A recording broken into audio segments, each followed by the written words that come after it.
Megawati berpidato soal kegelapan demokrasi, the dark. Kegelapan itu kan kalau di dalam film itu kan sering menjadi judul dari film-film horor tuh, ya kan, the dark itu kan.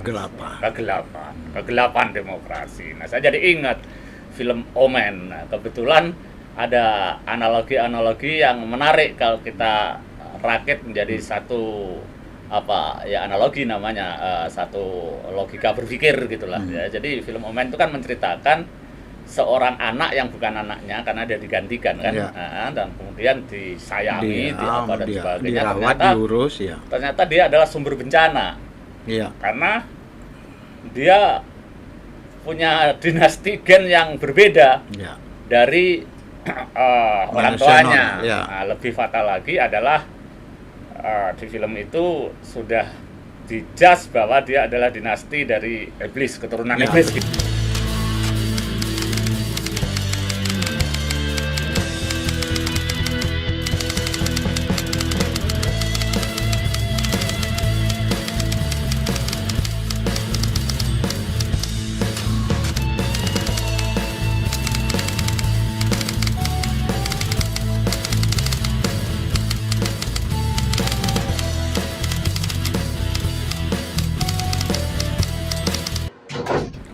Di Omen,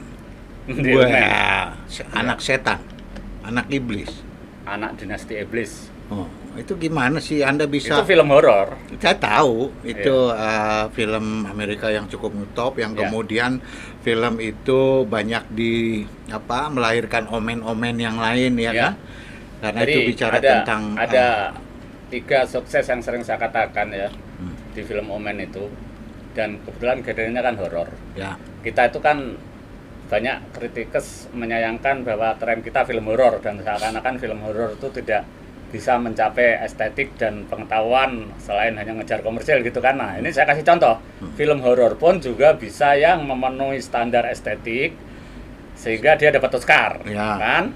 Kedua, dia ilmu pengetahuan, kenapa saya jadikan referensi. Ketiga, dia box office, itu melahirkan 60 juta US$. Bahkan dia berhasil. Bahkan menjadi waralaba Prancis yang kemudian judul itu sendiri mesti bayar tuh kalau pakai judul The Omen, kayaknya begitu. Terus yang mau Anda bicarakan apa? Ini maksudnya Anda ini mengait-ngaitkan film, saya paham betul karena Anda orang film.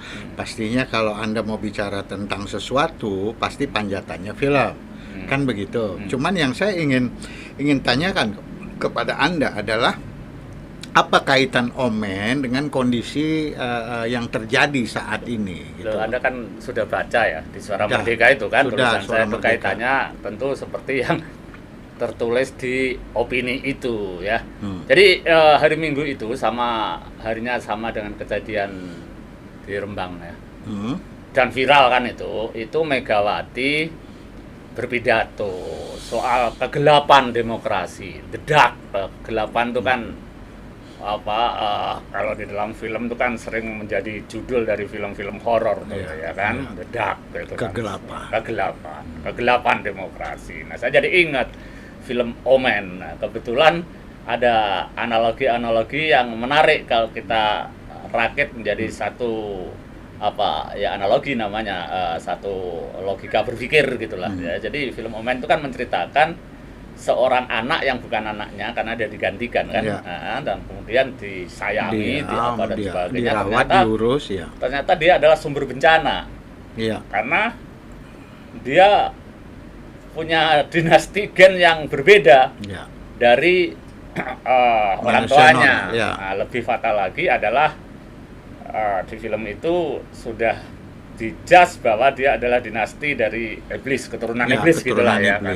Sehingga memang jahat, namanya iblis kan setan gitulah. Bahkan di situ pastor pun, ada tokoh pastor di film itu sudah memvonis orang ini harus dibunuh, nggak bisa diapa-apain. Nah, tetapi ada kaitannya, ini kan anak bagi keluarga itu, Catherine Ton atau siapa itu kan anak yang disayangin meskipun bukan anak kandung, dan sang ibu kan tidak tahu kalau itu bukan anak kandung ya. Ceritanya kan jelas itu ya, disayangin sehingga tidak serta-merta dibunuh atau dilenyapkan, tidak serta-merta bapaknya juga setiap akan membunuh, ragu dan sebagainya. Itu cerita film. Ya, cerita filmnya. Nah, terus masalah kegelapan yang tadi Anda singgung. Jadi Anda melihat kegelapan itu kaitannya dengan Omen? Bukan saya yang melihat kegelapan dalam salah satu pidato Megawati, selain masalah manipulasi hukum, masalah kecurangan pemilu, dia membayangkan kegelapan demokrasi sambil mengingatkan bahwa hari ini adalah hasil dari perjuangan yang penuh banyak korban kematian ya. Peristiwa Kuda Tuli, peristiwa Semanggi, peristiwa Trisakti, sampai penculikan dan sebagainya, kan itu isi pidato Megawati. Terus saya bayangkan film Omen itu kan juga buntutnya berdarah-darah. Buntutnya kan kematian demi kematian. Tetapi kalau kita bicara soal politik, artinya politik itu kan milik penguasa.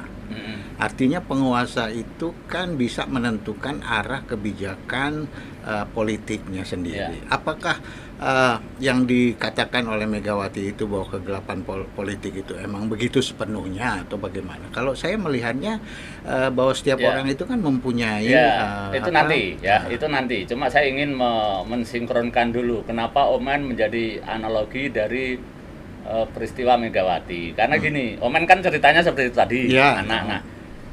David Sessler. Ini kan Jokowi ini kan sebenarnya anaknya Megawati, anak ideologi, ya. Anak ideologi. Meskipun tidak anak kandung, ya kan, karena dia dibesarkan oleh PDIP. PDIP kan ketuanya Megawati, gitu ya. Dijadikan dikader lah kasarnya gitu, disayangi, dan sebagainya, dicintai dan sebagainya. Dari mulai wali kota Solo, gubernur Jakarta, sampai kemudian diberi karpet merah ke presiden gitu kan, ke puncak nomor 1 lah. Tetapi sekarang di publik ini kan sudah pada tahu semua terjadi lagi hiruk pikuk ini. Tiba-tiba Jokowi membangun dinasti sendiri kan, dengan yang disebut oleh Megawati ada manipulasi hukum, ada yang tidak demokratis, itu ada yang haus untuk kekuasaan, memaksakan, kasarnya gitulah ya, untuk memaksakan atau menggiring atau menjadikan Gibran calon wakil presiden, lalu ada Kaisang PSI, lalu ada temantunya jadi pendukung dan sebagainya, yang semuanya itu orang sering menyebutnya dinasti. Nah, padahal Megawati sendiri yang punya kesempatan untuk menaikkan dinastinya itu kan menghindari itu, karena ya kalau dia mau dia bisa mencalonkan puan kan. Dia menghindari itu karena barangkali Megawati mencoba untuk tidak dikatakan nepotisme kan gitu. Nah, itu yang dikritik Megawati kan. Artinya itu tetapi dan dia membuktikan juga pada Pilpres ini kan Megawati banyak didorong untuk mencalonkan puan gitu ya. Tadi akhirnya juga mencalonkan Ganjar Pranowo yang sebenarnya statusnya sama kayak Jokowi waktu itu, yaitu di itu. Nah, kemarin itu Megawati berpidato yang cukup tegas, cukup menternyokkan, cukup keras gitu ya, tentang kegelapan demokrasi itu, dan ada satu perasaan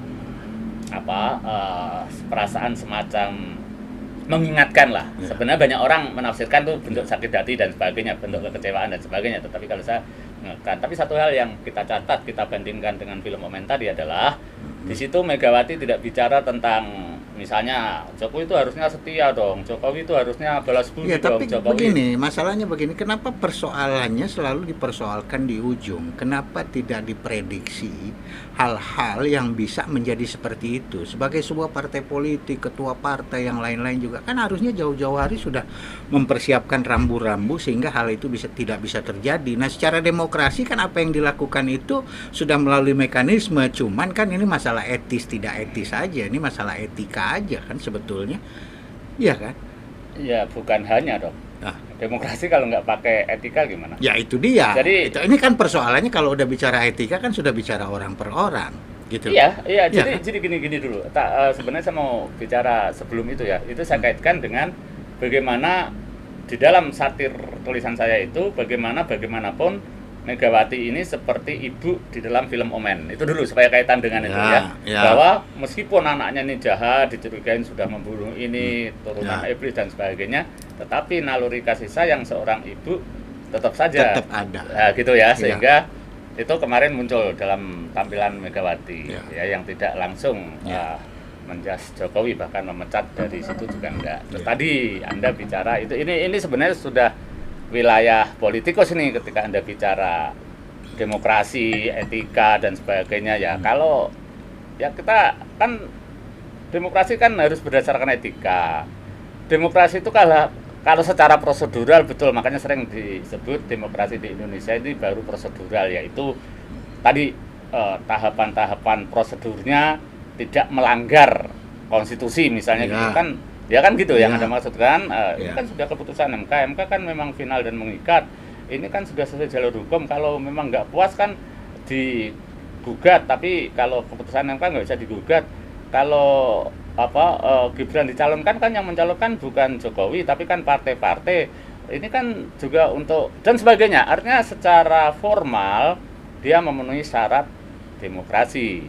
Tetapi secara demokrasi yang sebenarnya dia sebenarnya penuh dengan rekayasa, penyelundupan atau yang disebut Megawati di situ adalah manipulasi. Ya, hal-hal itu kan bisa tidak sampai terjadi jika partai-partai atau ketua-ketua partai atau orang-orang partai yang paham tentang sebab akibat itu kan mestinya jauh-jauh hari, termasuk DPR juga jauh-jauh hari kan harusnya sudah memprediksi kemungkinan itu. Yang mengharuskan. Ya, tidak ada yang mengharuskan, tetapi paling tidak kan mereka sudah juga mempunyai rambu-rambu supaya apa yang terjadi saat ini tidak bisa terjadi gitu loh.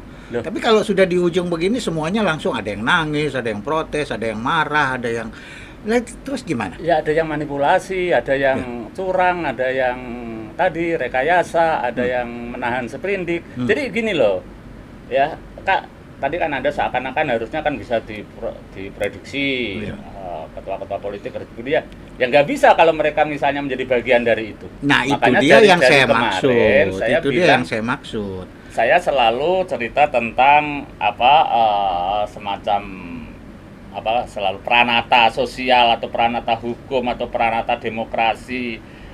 Saya sering bilang pranata itu adalah ini tidak bisa dipilah-pilah orang per orang, tapi menjadi satu lingkaran dari relasi kuasa namanya. Anak-anak sekarang kan sering menyebut relasi kuasa. Relasi kuasa itu kan melibatkan banyak pihak. Nah, disitulah kemudian di dalam suasana begini ini akan nampak itu bagi para budayawan, akan nampak itu bagi para pengamat. Mestinya adalah mana protagonis dan mana antagonis. Kan diskusi kita gitu supaya kita tidak memilih yang antagonis. Artinya begini. Persoalannya antagonis itu kan juga bisa dibungkus dengan hal-hal yang sifatnya adalah menggiring pencitraan bahwa ini protagonis, gitu loh. Jadi sebetulnya kalau kita bicara dalam kehidupan nyata antara antagonis dengan protagonis ini kan sebetulnya sulit untuk ya nggak sulit sulit kalau dalam film jelas, tapi dalam kehidupannya protagonis itu ya baik. Betul. Kalau untuk film atau untuk maling, untuk bandit, untuk ini jelas ya kan. Kalau dalam kenyataan tapi sulit. dalam kenyataan apalagi dunia politik kan susah. Karena itu tadi, kenapa susah? Karena ada semacam konspirasi, rekayasa yang semuanya disebut pragmatisme. Ya, misalnya antagonis semua dong. Salah satu, bukan semua, misalnya gini. Untuk menjajaki suara rakyat pakai survei. Kan benar. Ya. Tetapi apakah benar tukang survei itu tidak bagian dari konspirator itu? Ya. Ini kan untuk membangun citra misalnya gitu. Ya, itu dia. Ketika hal-hal ini menjadi campur aduk, maka tadi protagonis dan antagonis susah dibedakan. Ya. Kan maksud Anda itu. Ya. Lalu bagaimana dong kalau begitu? Maka dikembalikan kepada hati nurani. Ya, dikembalikan kepada suara hati terdalam. Suara hati terdalam itu adanya tadi di nurani yang kemarin coba disodorkan oleh Megawati, makanya menghayati betul itu, ya kan? Ya, jadi hati nurani ini juga filsafatnya lain lagi nih, karena ketika hati nurani itu terungkapkan, bisa jadi dia menjadi tidak otentik lagi gitu ya. Ini kajiannya agak panjang. Misalnya gini, maksud saya ketika hati nurani itu disadari sebagai hati nurani, sesungguhnya dia mulai mulai tidak menjadi hati nurani juga karena dia sudah tidak bawah sadar lagi. Jadi suara hati nurani ini memang harus murni, Pak. Nah, ini yang dicontohkan tadi film Omen itu, hati nurani seorang ibu itu akan sayang sama anaknya. Nah, makanya dia akan tidak mempercayai bahwa anaknya itu turunan iblis gitu kan. Ya. Itu hati nurani itu yang baik itu. Ya. Tetapi hati nurani yang kemudian berhadapan dengan fakta anak iblis, nah ternyata memang dia harus tega membunuh kalau pengen selamat.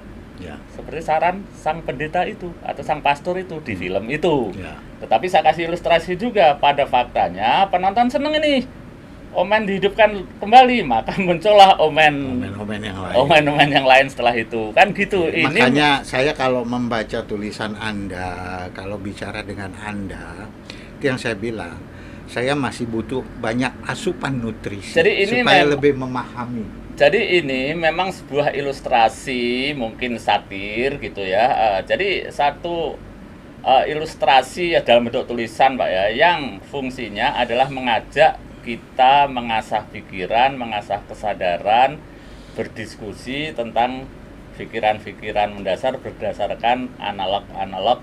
Kebetulan yang kita pakai alat adalah film, sama kan Pak? Semua sama. Film itu kan juga semiotika, bahasa tanda-tanda, bahasa simbol. Bahasa itu sendiri kan juga rangkaian dari kata demi kata. Di situ ada yang vulgar, ada yang eksplisit, ada yang tersembunyi, ada yang terang-terangan dan sebagainya. Nah, karena tulisan itu masuk dalam kategori ya agak-agak sastra dikit gitulah ya, maka diperlukan satir-satir seperti itu. Kalau enggak, nanti kita terjebak pada delik.